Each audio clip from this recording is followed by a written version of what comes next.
Mga kasama po, happy farming po sa akin po mga followers sa mampaling ng mundo. Kayo po ay binabati ko ng isang mapagpalang araw.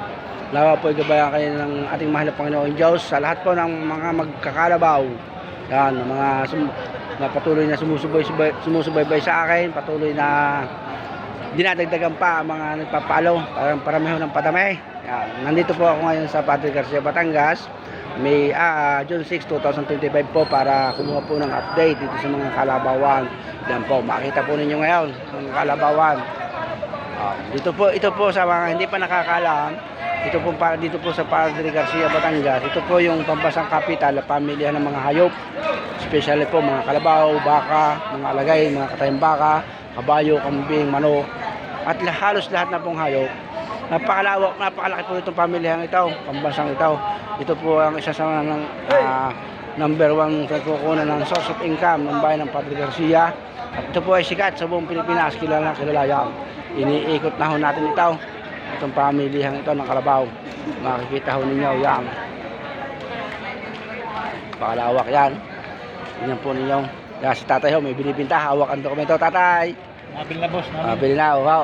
Araw ho binablog ko para malaman ng mga tao. Yan. Ano daw ay 42.5 ang bilhin tatay. Yan si tatay. Ano ay pambukid? Pambukid daw yan, pambukid nabili. Patabain daw ho. Ibig sabihin patabain. Papalakihin, ibibinta ulit. Yan, tingnan niyo.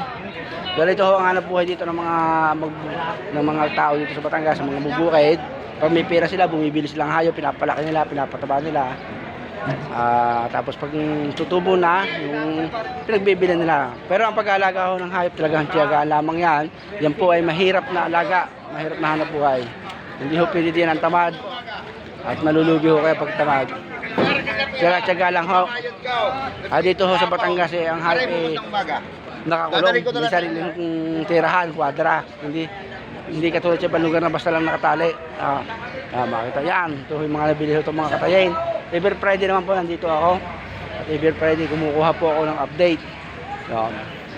At napakarami na po ang umasiso ang buhay dito sa Batangas sa pamamagitan lamang ng paghahanap buhay sa hayupan. Mga magkakalabaw, nakapagpara lang mga anak, siyempre, nakapagpundar sila ng mga property o ari-arian. Ayan po yung talagang tiyaga lamang. Yun po ibang mga Batanggenyo, dumadayo pa sa ibang probinsya, tulad sa parting Norte, Bicol Region, Mindoro, Bisaya, Mindanao, para sila doon mamili ng mga hayop. Tapos ibibenta nila dito sa Padre Garcia, Batangas. Yan, truck ho yan kung sila bumibili.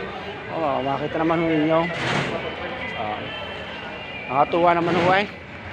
Talaga ho ako'y proud na proud ho sa mga Batanggenyo sa sisipag. Kaya naman ho ang Batangas ho talaga ay laging kasama ho yan sa pinakamayamang probinsya sa buong Pilipinas. Mahigit na 80 probinsya. Pinakamababa na pong ranking ng Batangas ay number 3. Lagi po yan, number 3, number 2 yan. Ang Cebu po ang number 1 sa pinakamayamang probinsya, pero talagang hindi naman pong Cebu, yun naman po ang pinaka-NCR ng buong Visayas region, Visayas Island. Ito yung mga talirang mga baka, mga kalabaw, pakaramay. Ito ho ay napakaraming namimili ng kalabaw. Dito dito ho ay pag-alaga ng hayop, pasipagan lamang, tiyagaan lamang. Yun ho, kahit ho pa kaunti-kaunti, pag masipag kayo, tutubo kayo. Yan. Hindi ho pwede na wala kayong tutubuin. Tingnan ninyo mga binibigta. Yan. Ito po yan. Ito yung mga guya ho yan. Yun ho, pag hindi ho nabili na magbubukid, magpapalaki sa bukid, magkatrabaho sa bukid, ay sa mga magkakatay po ang bibili yan. Pag magkakatay po ang bumili, medyo mura po ang presyo yan kumpara po sa mga maghahayop. Yan, tingnan po ninyo. Nagtatara to na sila, nagbibilihan. Yan po. Tingnan ninyo. Matuwa ho eh. Tingnan po yan.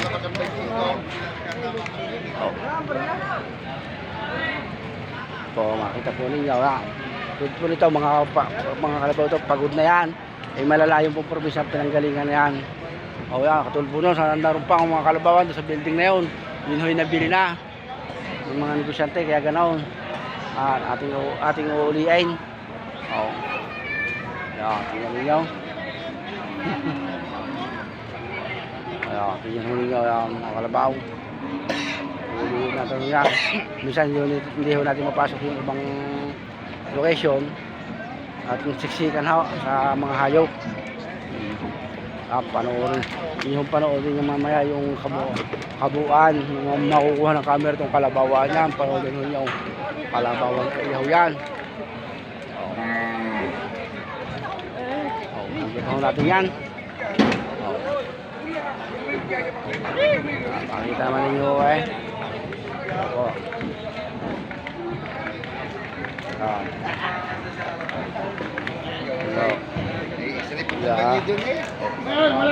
Kalabaw.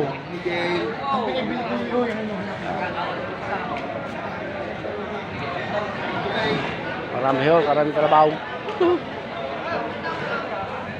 Alam hindi mabibili Yan, tingnan nyo. Uli-uli lang ako natin yan. Kalabaw na yan. Ang dami yung kalabaw Ilan taon pa ako ng pulis kapon? Yan yung kalabaw, yan yung original na bulalo. Hindi ho baka. Ngayon lamang ho, ginawa na rin yung bulalo ang baka, pati baboy. Ginawa na rin. Yan, makikita ko naman yung kalabaw. Kakunti na ho kalabaw yung oras ito na nabili na ho, tsaka na ibiyahin na ho ng iba. Ang tingnan ninyo yan. Papanood naman ho ninyo.